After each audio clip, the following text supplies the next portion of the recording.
Ngobras, ngobrol asik ala Bang Barlot. Halo, welcome guys. Balik lagi di Voice Bang Barlot ya, di podcast Voice Bang Barlot. Kali ini di program Ngobras ala Bang Barlot. Ngobrol asik bareng sama Bang Barlot. Bang Barlot gak sendiri nih. Bang Barlot sama seseorang yang bisa dibilang ini adalah teman seperjuangannya Bang Barlot. Teman sudah lama di bidang musik. Nah, nanti ada beberapa topik atau beberapa obrolan-obrolan nanti sama temannya Bang Barlot. Tapi sebelum itu kita harus tahu siapa dulu nih orangnya. Mari kita dengarkan suaranya. Halo. Halo. Halo, Mas Rangga. Mas Rangga ya. Yes. Ya. Ini adalah Mas Rangga. Mas Rangga adalah salah satu musisi di Surabaya, pemain violin. Nah, tepuk tangan. Ceprok. Ceprok itu kayak suarane iki ae, kayak lagi menggasah. Anak kecil main air, ceprok. Maklum yang sudah rumah tangga itu lebih sering apa sistem ceprok. Tit. Ya, Mas Rangga ini bisa dibilang beliau ini beliau kayak sawangan itu ya. Ya memang situ lebih tua ya kan, Mas Rangga? Enggak banget. Cuma 1 tahun doang kok. Oh, 1 tahun. Oke, Mas Rangga, gimana kabarnya? Anak dan istri gimana? Alhamdulillah semuanya sehat, baik-baik. Sekarang Bang gimana? Ya sehat, alhamdulillah. Seger waras. Alhamdulillah. 105 kilo.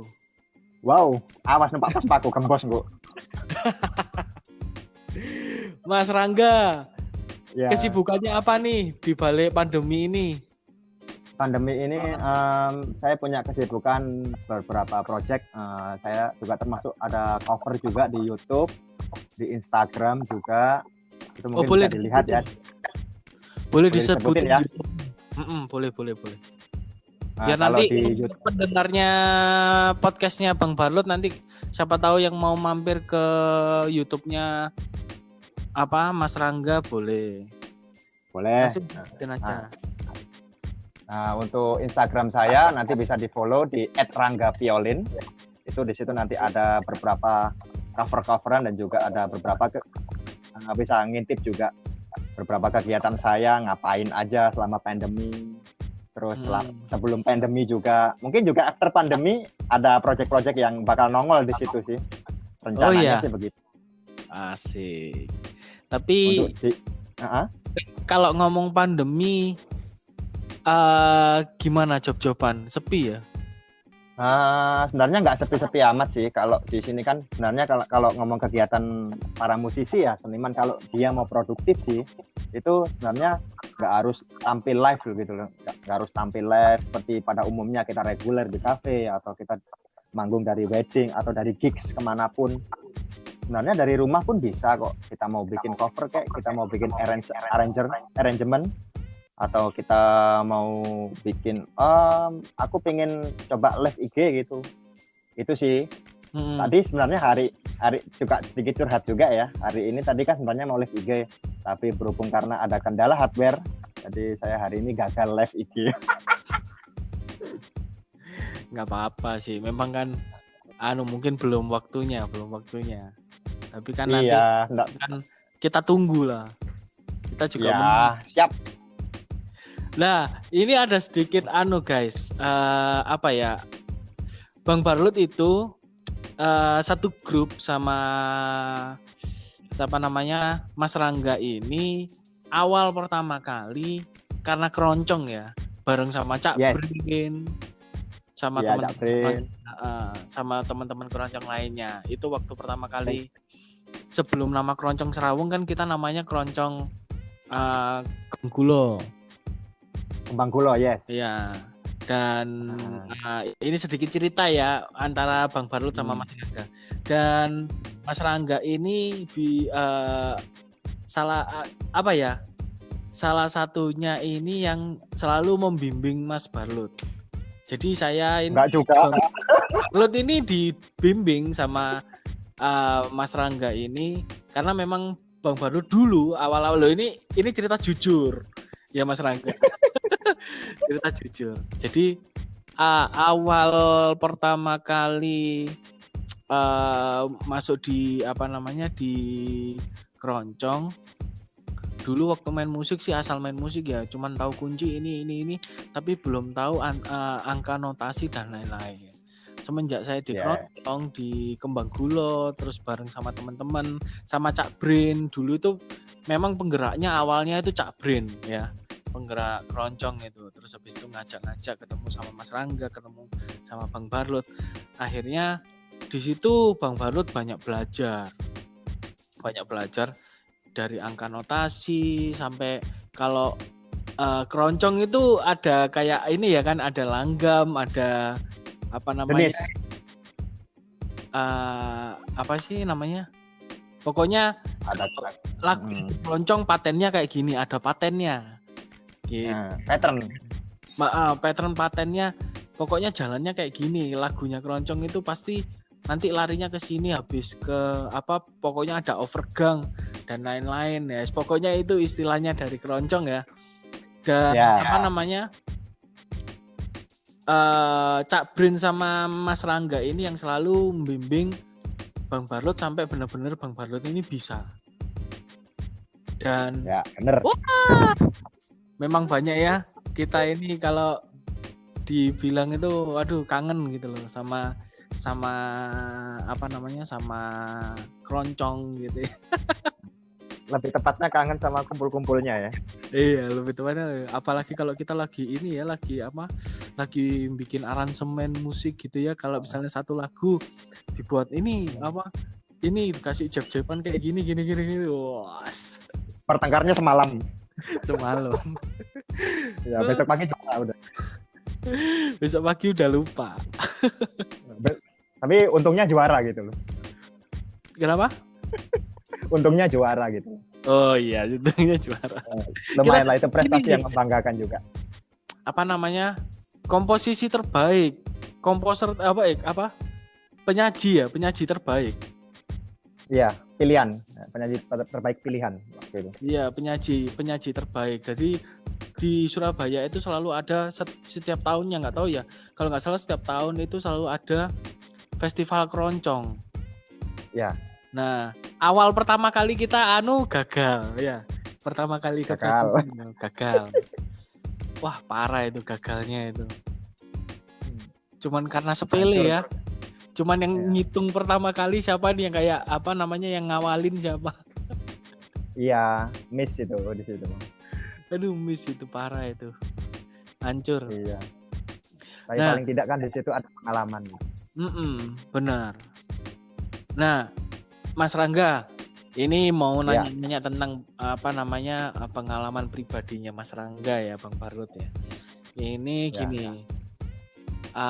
Mas Rangga ini menggeluti violin udah berapa lama? Saya pertama kali mengenal violin itu tahun 2010. 2010 ya. Kalau sampai sekarang udah 10 tahun ya. Ya, 10 tahun. Awalnya itu enggak masih sekolah. Awalnya udah enggak. Udah waktu itu udah pulang dari Jakarta kan aku. Aku Jakarta kerja di ekspedisi. Itu pulang ke Surabaya, ya jadi pengangguran gitu. Habis itu lihat nganter adik yang paling kecil itu. Kan pernah ketemu ya di rumah ya, namanya Mita itu. Itu kan kursus biola di salah satu tempat kursus di Surabaya, dekatnya Dr. Sutomo itu ya, rumah sakit.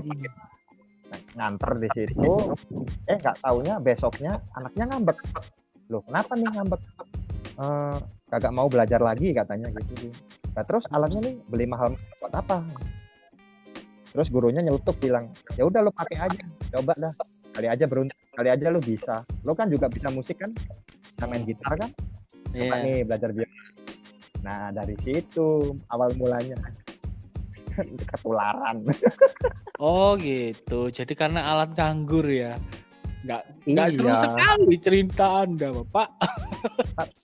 Cuma Tapi karena sebenarnya Tapi dari situ seru loh. Iya, tapi dari situ apa Mas Rangga ini ya, apa namanya? Menekuni ya. Iya, ya waktu itu kan karena memang lagi pengen banget dan pas momennya ya, pas momen itu gue lagi galau-galaunya nih karena habis ditinggal nikah nih. Iye, curcol. Oh, tapi Mas Rangga les ya dulu ya, privat ya.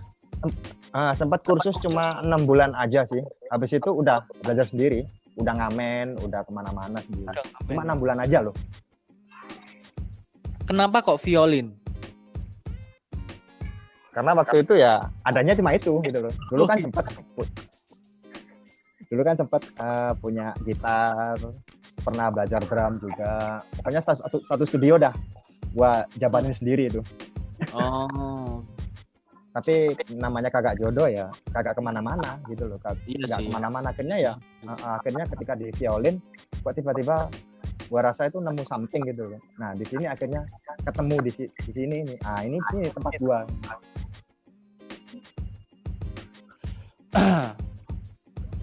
Tapi ini dengar-dengar nih,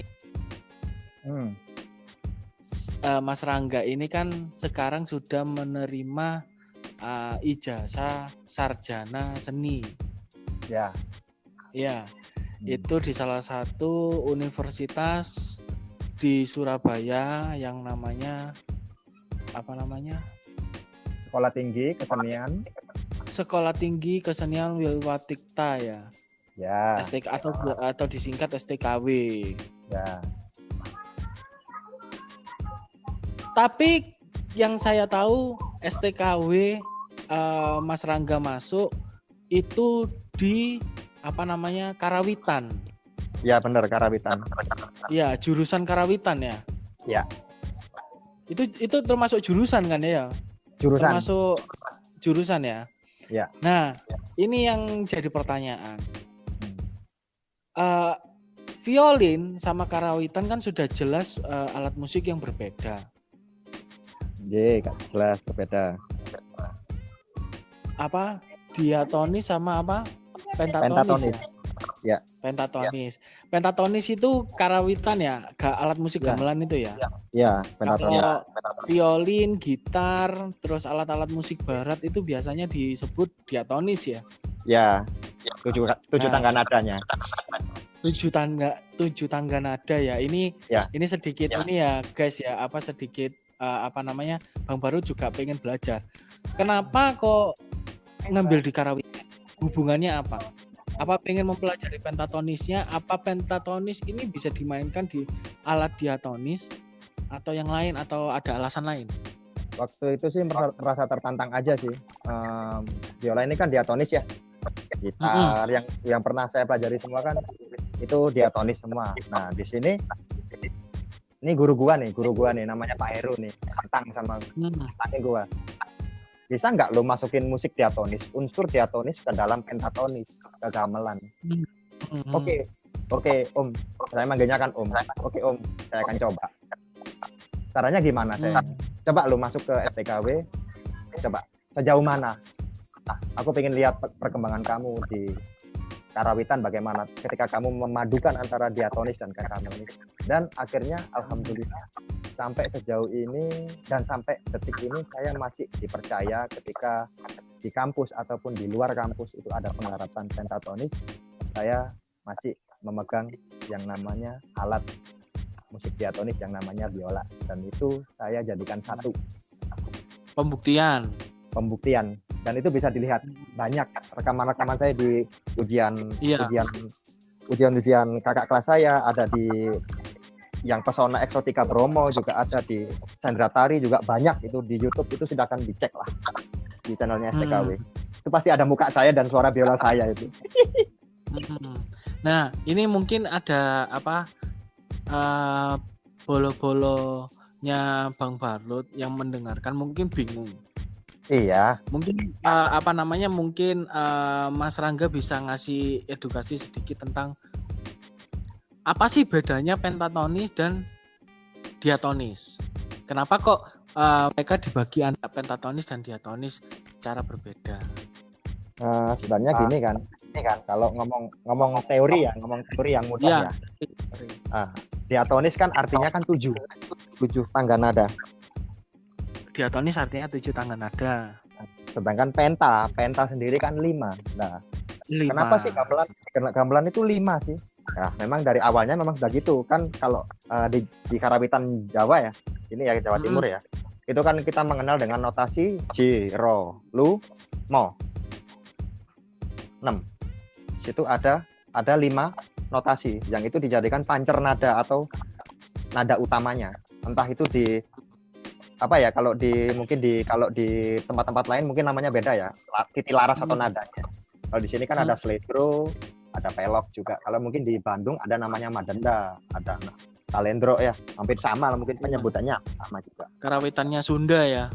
Karawitannya Sunda. Itu mungkin ada kesamaan juga, tapi sebenarnya intinya sama. Dia tetap menggunakan teori musik pentatonis yang artinya sumber nadanya utamanya itu adalah 5 nada tadi. Kalau di musik barat kan 7 ya, do, re, mi, fa, sol, la, si. Habis itu balik do lagi.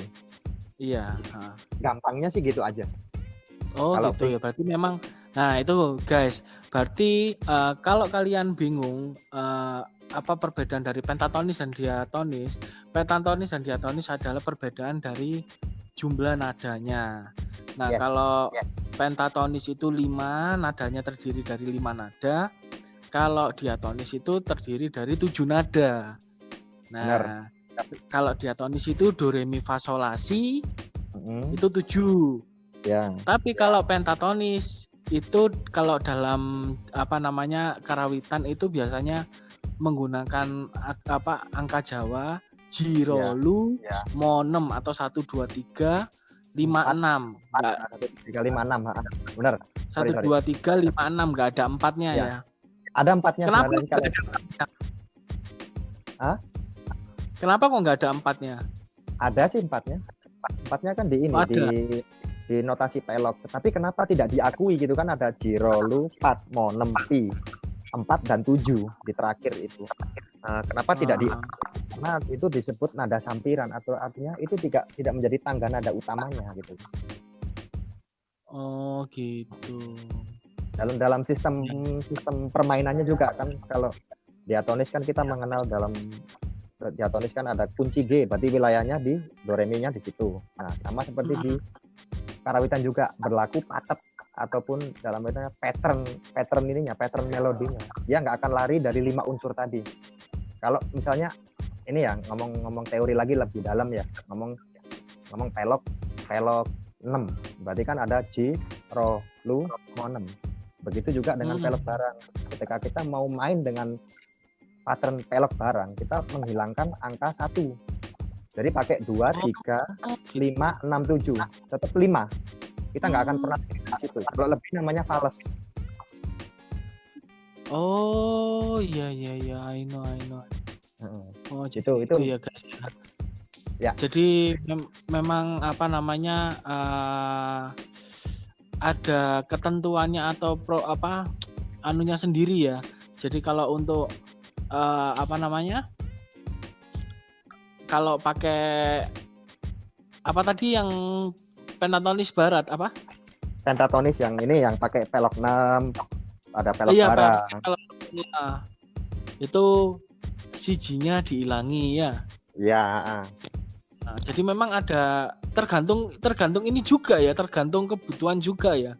Ya, kebutuhan lagunya atau gending, biasanya kan orang Jawa sebutnya gending. Oh, tergantung dari kebutuhan dari komposisi musiknya. Kalau memang komposisi musiknya ini butuhnya Jiro, Lu, Mo, 6 ya bisa. Kalau misalnya ternyata pakai pelok CG-nya diambil gitu ya.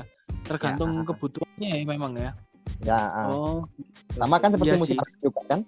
Kalau misalnya kita main do-nya C ya, berarti kan kalau ketemu Fa-nya kan di F. Kan nggak akan misalnya mungkin fa-nya dia pakai di fis kan nggak mungkin, walaupun sebenarnya tangga nada di fis itu diperlukan misalnya ketika kita main C itu kan berlaku sebagai C, tapi kan berlaku sebagai V ya, bukan C, V. Tapi kan V dijadikan titik landasan nada utama, hanya sebagai jembatan saja, jembatan akord kalau kita bilang. Sama seperti pelek barang, ketika nanti dalam sebuah komposisi gending kita menemukan 4 atau 1 ya, 4 atau G ya, itu hanya sebagai saja, hanya sebagai kelewatan saja, sebagai manis, tapi tidak dijadikan sebagai nada dasar utama, pilihan nada dasar, atau namanya kalau orang Jawa biasanya bilang dong utamanya, ding dongnya itu enggak dipakai. Nah, Mas Rangga, ya, di Jawa ini kan ada berbagai macam bentuk karawitan ya, berbagai macam jenis karawitan, ada yang Sunda, ya toh, yang di Jawa aja dulu, yang di Jawa, ada Sunda, terus habis itu Jatim, Jawa Tengah ya. Terus Jatim itu termasuk ini ya, masuknya Banyuwangi ya? Banyak sih kalau di Jatim.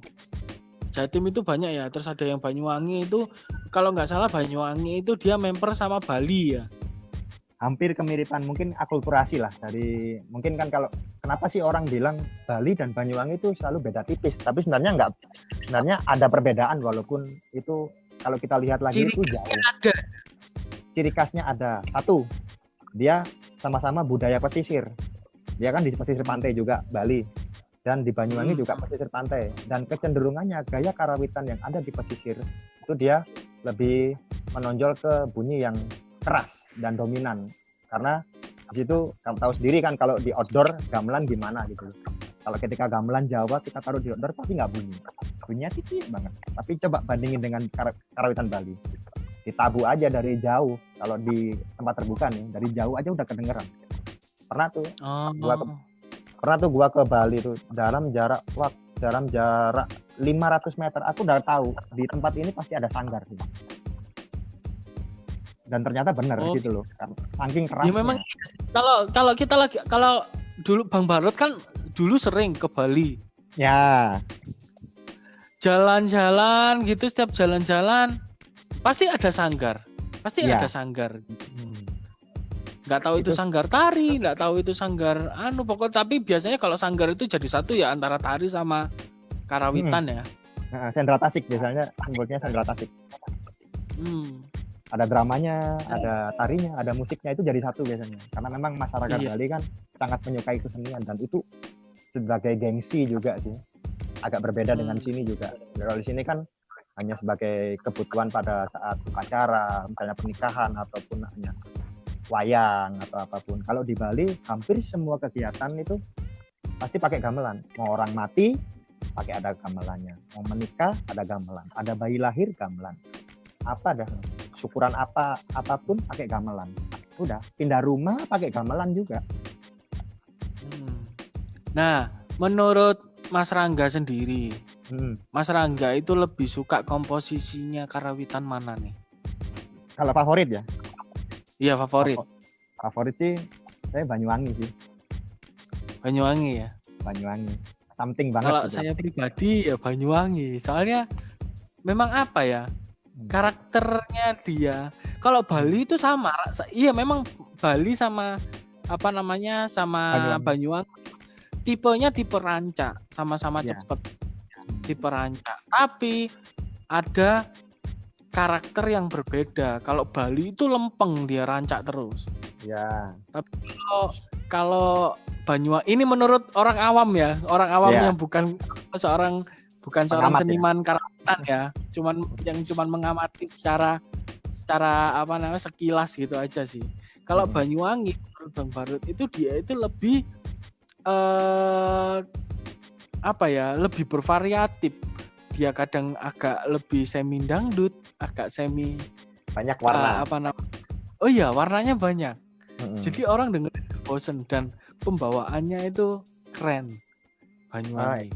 Itu sih kembali ke pattern ya, karena memang kalau saya mempelajari karawitan Bali itu memang dia disiplin sekali. Jadi soal dinamika dan soal cara nabuh aja itu harus seragam loh. Sama kayak orang main orkestra itu loh. Baunya itu atas, bawah itu bareng.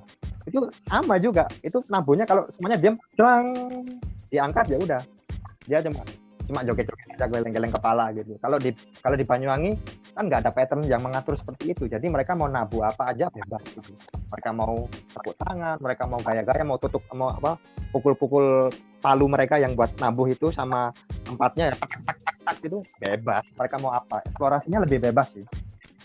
Ini tapi ya tidak menutup kemungkinan Bali bisa melakukan eksplorasi seperti itu. Tetapi pada umumnya Wetan Banyuwangi lebih banyak melakukan eksplorasi. Bahkan pernah saya berbincang waktu skripsi nih ya. Skripsi kan saya itu skripsi saya pernah meneliti timpalan itu sampai ada yang diketahui itu sampai 32 jenis timpalan. Itu Banyuwangi. Sangat kaya sekali.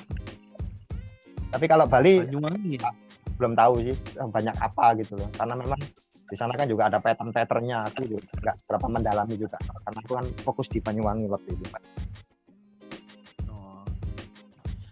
Ya, mungkin kita ngobrolnya nggak terlalu panjang ya, Mas Rangga. Tapi obrolan singkat ini selama 26 menit ini udah banyak ilmu yang kita dapat, edukasi yang kita dapat dari Mas Rangga. Terima kasih buat Mas Rangga yang sudah mau join podcast Voice Bang Parlot. Sama-sama. Alasannya apa kok pengen join? Selain temu kangen sih ngobrol-ngobrol serius gitu kan. Kita nggak pernah ngobrol serius ya, kecuali saat momen-momen tertentu gitu. Tapi baru kali ini aku nemu podcast ya, ketemu podcast dan ketemu orang yang mau gitu loh, mau mengedukasi teman-temannya selain juga menghibur. Aku seneng. Terima kasih. Nah, jadi buat kalian jangan lupa untuk follow Instagramnya Mas Rangga. Nanti link Instagramnya Mas Rangga Bang Parlot terain di deskripsi YouTube.